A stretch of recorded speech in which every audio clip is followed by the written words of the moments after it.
for algorithm as game theory. There was once an idealism in dating apps. In our heavily atomized society, it is difficult to meet new people amidst the daily rigmarole of life. Enter online dating. At first, socially frowned upon, it has over the years become ubiquitous and a staple of everyone's daily life. Beginning with Grindr, dating apps started to achieve some sort of social acceptance. This, coincidentally, was the peak. Tinder attempted to transfer the brilliance and ease of Grindr to the heterosexual market, and well, you all know what happened. Tinder has moved from fun, hot, new dating app where young millennials can meet people to hook up with, and has turned into a place where anyone short of a Giga Chad is not going to compete. A place where women all have the same exact profile, but think they're unique. I'm only here for your dog. I love The Office. Not here for hookups. A place where most of the women are bots, and the remainder, a vast majority of which, are just looking for new Instagram followers. I'm not on here much. If you want to reach me, DM me on Instagram. Well, that's all shit, of course.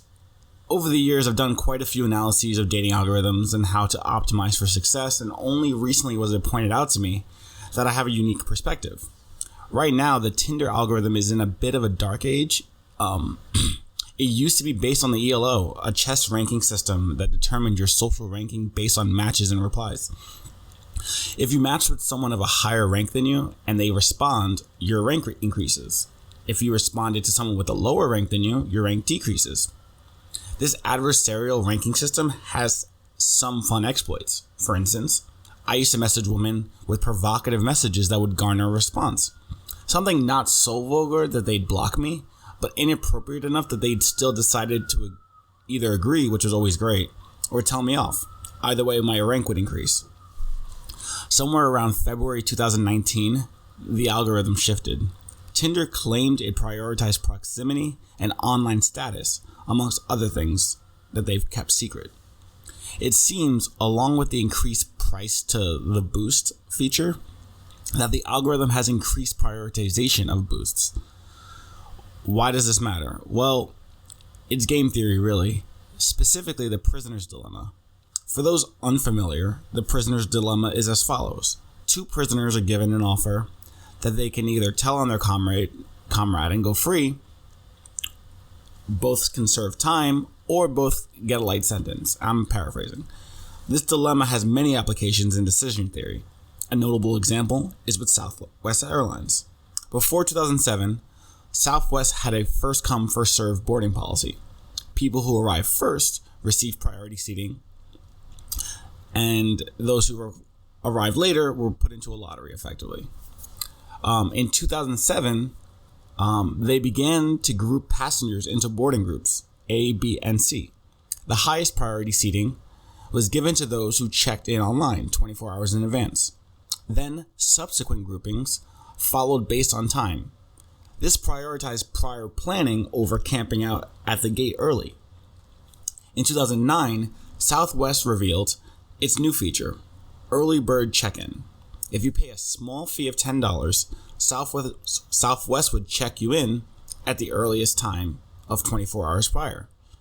The remaining passengers were thrown into a lottery-style seating. Now, it's important to note that when you're checked in 24 hours early by Southwest, it did not guarantee priority seating. It just guaranteed that you would get immediate check-in.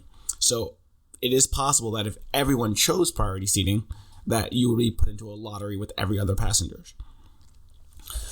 So you see, the dilemma here is you can either A, pay $10 for priority seating, or B, pay $0 and get lottery seating.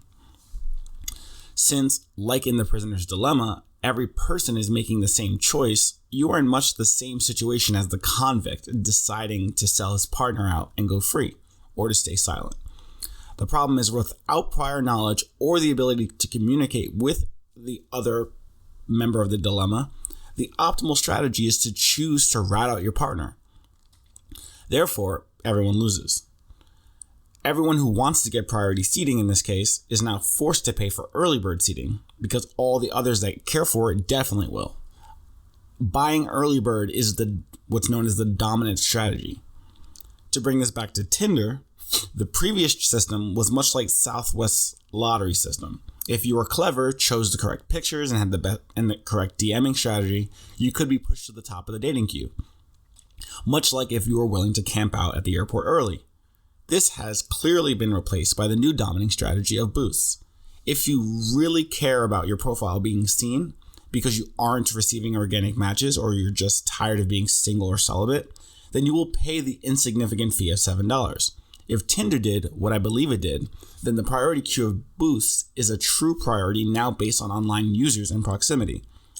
Ergo, if you want to be seen, especially in a high density population, you must use boosts.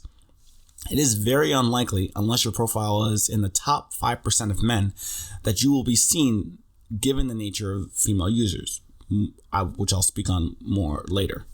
This is, of course, a brilliant strategy from the perspective of Tinder, but it sucks for you as a user. Algorithms control our lives.